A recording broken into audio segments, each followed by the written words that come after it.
Welcome to the podcast, Let the Prophet Speak. Today we continue our study of Divrei Hayamim Bet, that is the second book of Chronicles. We are about to study chapter 25.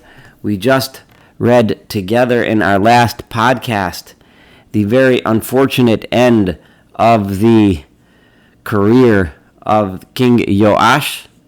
Yoash, who started off under the guidance of Yehoiada, the high priest, started off on a really great foot, rededicated the temple to God, brought the kingdom back to the house of Judah, to the house of David, restored the Judean monarchy, and then, unfortunately, the last half of his career went downhill, and he ended up being killed in a coup. The perpetrators of the coup installed Amatzyahu, his son, in as his successor, and that is where we begin the story in chapter 25, where we will read of the career of Amatzyahu, the son of Yoash. So ben Esrim v'chomesh shana malach Amatzyahu. The king Amatzyahu became king when he was 25 years old, v'esrim v'teisha shana malach b'Yerushalayim, and he ruled for a total of 29 years. V'shem imo, and his mother's name was Yehoadon miYerushalayim. Here, this is often the name of the queen mother is mentioned. Here, it's uniquely important because it gives us the sense that his mother was a good influence, or at least not a bad influence, as the queen mother started out as queen mother. Atalia, who ended up usurping the kingdom to herself, was such a bad influence and brought the idolatrous and corrupt practices of the northern kingdom to the kingdom of Judah. His mother was Yehoadon from Jerusalem, so she was a Judahite, not an Israelite, and therefore it's being pointed out here. So Vayas hayashar be'einei Adonai, and he did that which was right in the eyes of God. In other words, for the most part, his actions were on the right track. However, rak lo b'levav shalem, he was not wholeheartedly with God. He, had a little bit of arrogance, and we will read, as we read of his career, we will see what this is referring to. So good, but not good enough. One of the first actions he did when his kingdom became strong, became firmly in his control. So here obviously his father was killed in a coup. So the king's hold on power was naturally very tenuous. If it can end in a coup, then there's, the next king has to be really careful to make sure he gets good control. So once he was firmly in place and he felt that he could do it, he had those who were involved in the coup, those that killed his father, he had them executed. However, he did not kill their children, as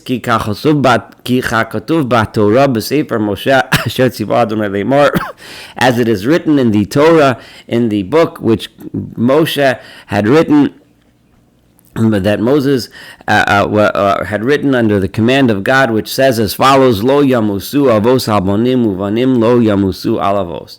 That fathers shall not die, shall not suffer for the sins of their children, and children shall not suffer for the sins of their fathers. Ki ish bechet'o yamusu. People are only killed for the sins which they committed. So even though it was common practice in those days for kings to kill entire families or anyone he was afraid might have influence, he did not go about doing this. And from the way this is written, this is a praise of Amatzyahu for following the general guidance of the Torah. Interestingly, this, since as we've been studying the book of Chronicles, bouncing from one king to his son, the next king to his son, the next king, and so on, and we read of each one's career, one of the messages and one of the reasons why this seems to be being brought here by the writer of the book of Chronicles is to remind us that each king is being judged for his own behavior. And the outcomes of each king's monarchy, the successes and failures, are due to their own actions, and they're not being judged based on their actions of their fathers. So Vayikbotz Amatzyahu et Yehuda. So Amatzyahu gathered the people of Judah, Vaya Amidein Levet Avot, and he established them according to their families, L'sorei ha'alafim, with leaders over the thousands, with L'sorei ha'mios, and leaders over the hundreds, L'chol Yehuda v'Inyamin, to all of those that lived in the Judean monarchy of the tribe of Yehuda and Binyamin. Vayifkedem limiben esrim shana v'mala, and he counted them out and set them up, those that were 20 or older. And he found shalosh meot elef bachor yotzei tzava. He had 300,000 chosen that were fit for service in the army. Ochez romach v'tzino, those who can wield a spear and a shield.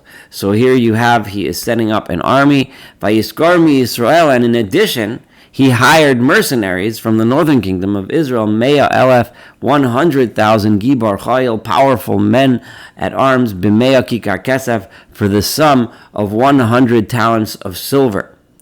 So here you have, he's setting up an army because, as we'll see soon, he's about to confront one of Israel's enemies.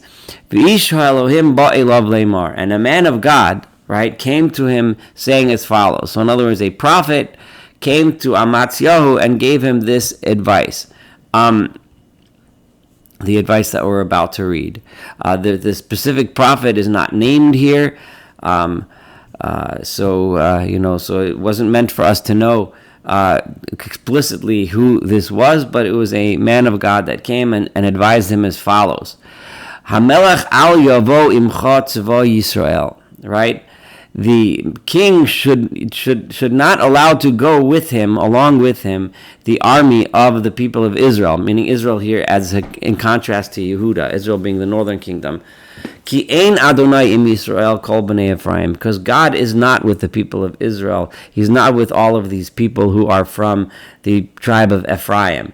Now Ephraim had emerged as the largest and most prominent of the 10 northern tribes, so often all of them are subsumed under the name Ephraim. So he's referring to all of those people that came from the northern kingdom. Ki imbo ata, but rather you should go yourself, right? Asay chazak la milchama, make yourself strong, and encourage yourself to go out to war. Yachshilcha Elohim lifnei oyev, right?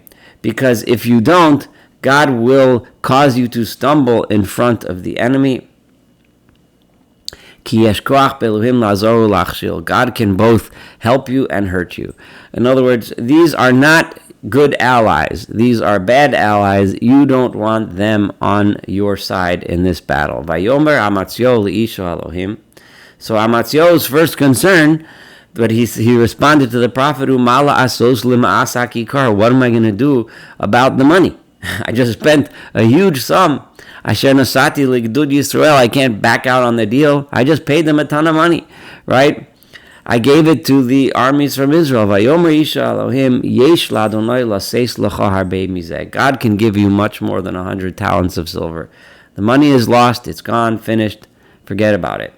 Now remember, as we had learned with the past few kings, this attempt at alliance with the northern kingdom always ended in disaster because of the corruption of the northern kingdom. And they're constantly being advised by the prophets not to ally themselves. And this is what the story that we're reading now is consistent with that advice.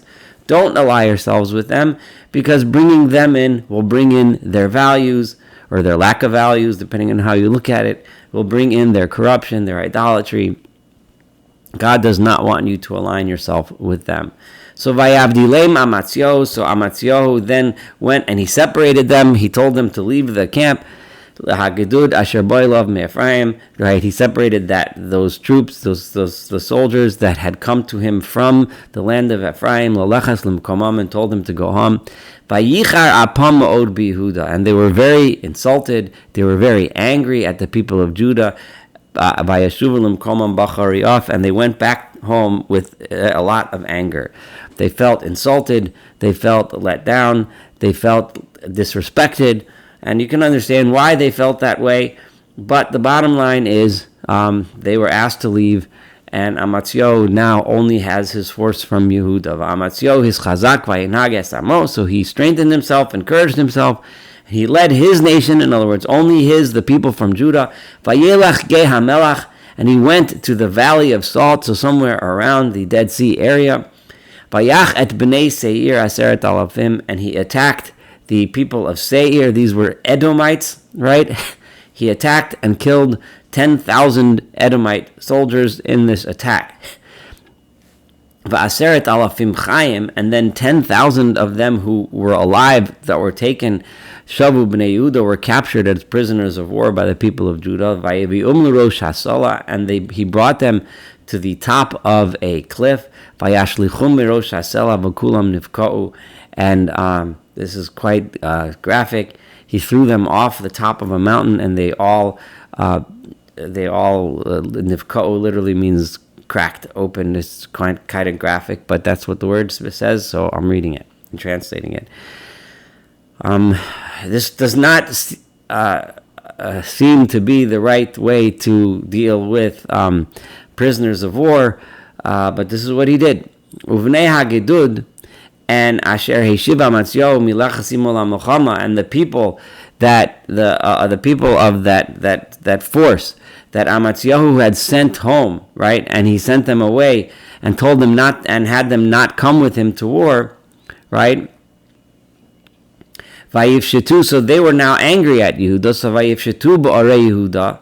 During this time, Amatzyahu was somewhat vulnerable because he was returning from and engaging in battles to the south. So from the north, they started attacking the towns, Mishomron v'yad Beit Choron, the towns from Shomron all the way to Beit Choron. Shomron, of course, is the capital of the northern kingdom, but parts of the northern kingdom, I mean, obviously this is not, it's not very far from Yehuda, and from Judah, and they were attacking from Shomron into the lands of Judah. Vayakum Shloshas Alafim, and they had taken 3,000 people from Yehuda's lands, Vayavozu Bizaraba, and they took a lot of booty.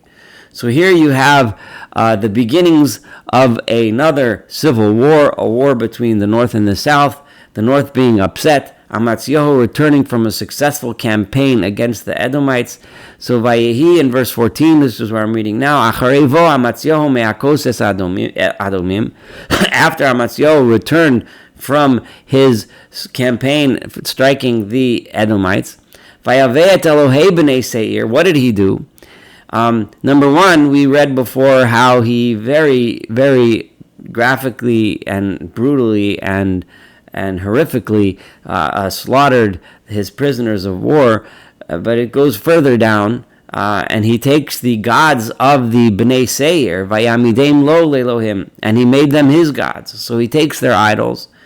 So presumably this was some form of showing his victory. Like, I beat you, and now I'm even taking your gods, and now they're mine. But of course, this is also a sign, and he bowed to them, and he brought incense to them. So he starts worshiping their gods. This is obviously not what would have been appropriate. What would have been appropriate from a Judean king would have been to thank God, the God of Israel, the one true God, and thank him for the help in defeating his enemies, and move on. But unfortunately, Amatzyahu took the very wrong path here. So at first, he started by listening. Even though there was a lot of potential harm, he listened to the prophet. He was successful in battle. But then, in his celebration, he became arrogant and went down his own path, which was a very destructive path. Vayicharaf Adonai b'Amatzyahu, this verse 15, God became very angry with Amatzyahu. Vayishlach elav navi, and he sent to him another prophet. Well, whether this is the same one or not is not clear. Again, he is not named. Vayomer lo, and he said, Lama darashtes Elohei ha'am, why did you seek out? Now again, I've pointed out several times as we studied the book of Chronicles together, lidrosh, Dorashta means seek after those gods. In other words, seek after them for guidance. Why did you seek after those gods? Asher lo hitzilu et amam miyadecha. They certainly weren't successful helping the Edomites be saved from you. So, so you can't even tell me, oh, I did it because I wanted to follow after what seemed to be successful. Often people follow the gods that seem to be on top at that moment. All right? Oh, that's where the money is right now. But he was following gods that had obviously failed to accomplish anything for their people. And now here you are worshiping them instead of the true God. And it happened, it occurred as he was speaking to the king. Vayomer lo, Amatzyahu's response, instead of saying, I'm sorry, and instead of getting rid of the gods and moving back to the right path, he said, have I made you the advisor to the king? Who are you? Here we have the typical arrogance of a person walking at the top of his life when things seem to be going well, and he keeps going back to the wrong path of arrogance, refusing to see the truth. Right? Stop what you're doing. Otherwise, why should I kill you? In other words, I'm going to kill you if you don't stop what you're doing. The prophet then completed his speech, and he completed his speech by making the following statement.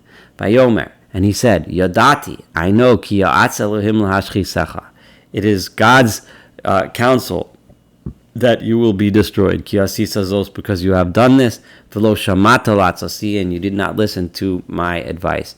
So in other words, God sent you a messenger, he sent you a prophet, he told you what you should do, and you didn't take the chance. Instead, you turned in the wrong direction.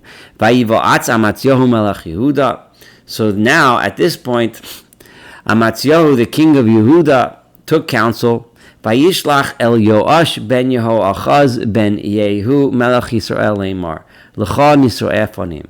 Now he goes and tries to make peace with the northern kingdom. And as we've seen over and over again, these attempts at making peace, remember, because there's this border war clash going on right now.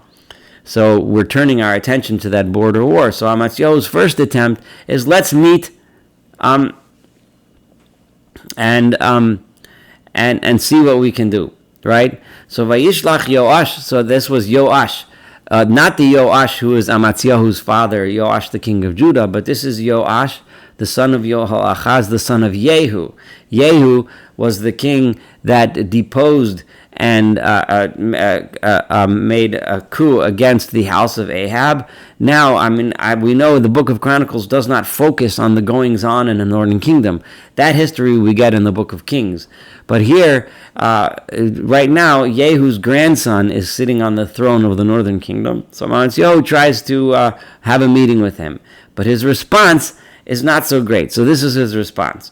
Vayishlach Yoash melech Yisrael. So Yoash, the king of Israel, sent the following message: El Amatzyahu melech Yehuda leimar, to Amatzyahu, the king of Judah, saying as follows: Hachoach asher balavonon. The choach is a thorny plant, right? So the thistle asher balavonon that is growing in Lebanon. Sholach el ha'erez asher balavonon, sent to the cedar.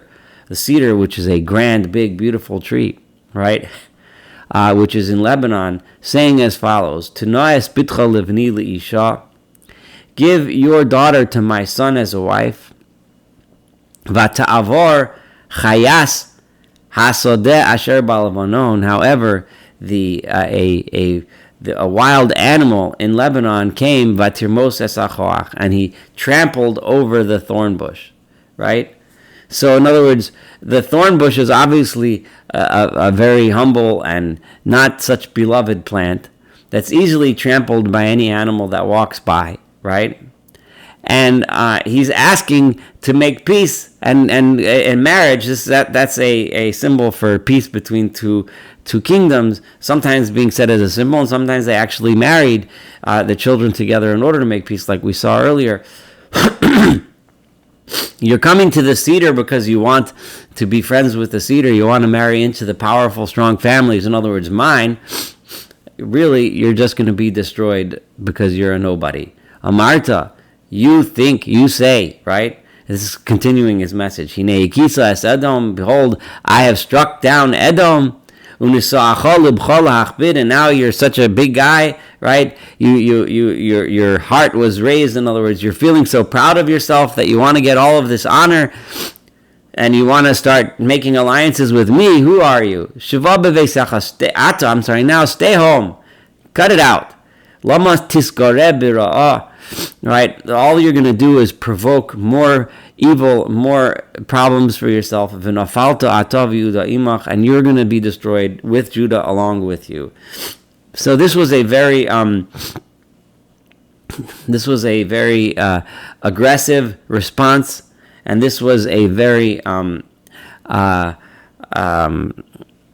I don't know how to say this. Clearly, I don't want to make any alliances with you, but he's saying just take your victory where it's at, and don't cause any more trouble because it's going to be bad for you.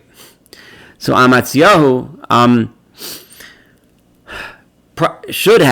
we get the sense that he should have taken the advice. He's not riding high now. He's not doing well with God. God is not going to support him. He needs to fix his own business, right? He needs to return to God. He needs to return his people to God. He needs to get rid of the corruption within his own house. He needs to get rid of his haughtiness. And this message from the northern king, right, he should have taken it to heart, but he did not. Amatzyahu didn't pay any attention. He thought, I beat Edom, now I'm the greatest guy, I'm going to do whatever I want. Because this was the plan of God, in order that he should be given over to the northern kingdom. In other words, that he should lose in battle. God understood. Of course God understood. This is the plan of God, that when people become haughty and people don't pay attention to reality and don't fix their paths and fix their ways, right, and don't concentrate and focus on doing the right thing, and especially in this case, a king with his kingdom, right, in the end, that is his downfall, and that's how things work. That's how the world works. Because instead of seeking God's true advice, he sought advice from the gods of Edom. And what happened? Vayal Yoash melech Yisrael vayisra'u panim, right? And Yoash, the king of Israel, went, and they did greet and meet each other. So this is referring to in battle, right? Hu v'Amatzyahu melech Yehuda. He met Amatzyahu, the king of Judah, in battle. Beveit Shemesh asher liYehuda. And this battle took place in the area of Beit Shemesh, which is in the Judean kingdom. Vayinagef Yehuda lifnei Yisrael. And the people of Judah were struck down by the people of Israel. Vayanusu ish lo, and people retreated and scattered back and fled to their homes. Yehuda lost severely in this battle. Ve'es Amatzyahu melech Yehuda, and Amatzyahu, the king of Yehuda, ben Yoash, who was the son of Yoash, ben Yehoachaz, who was the son of Yehoachaz, Tofas Yoash melech Yisrael beveit Shemesh.